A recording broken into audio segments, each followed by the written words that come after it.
What's going on, y'all? J-Vil here. Father wounds part 2. Let's talk about it.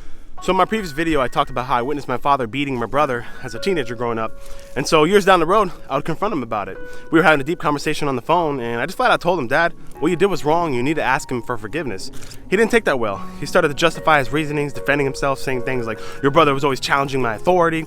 And so it really crushed me in that moment, and I felt so defeated that he was trying to justify his reasonings. But as he was talking, I was brought back to a conversation I had with one of his siblings who told me that growing up when my father was a teenager, he was being disrespectful to my grandmother, and my grandfather ended up grabbing my dad, throwing him in the bedroom, and to not put it lightly, beating the crap out of him. So in that moment, I told my dad, "I know that when you were growing up, your father beat the crap out of you. Don't you wish that he came to you and asked you for forgiveness?"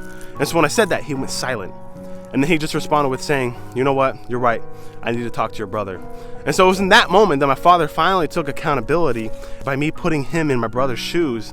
It was something that really hit me hard because I was like, man, I always look up to Dad and I kind of have this fear on me, but I just talk with him man to man, father to father, because I have kids too. And so I think he respected me for that and could actually have a conversation with that without feeling like, oh, I'm going to be rejected. He's not going to listen to me. Let me know if you've ever had to confront your parent or your father with something and they didn't take it lightly, or they try to justify their reasonings and it kind of really hit you hard and put you down. I want to talk about it. But anyways, the story doesn't end here. Father Wounds Part 3, coming soon.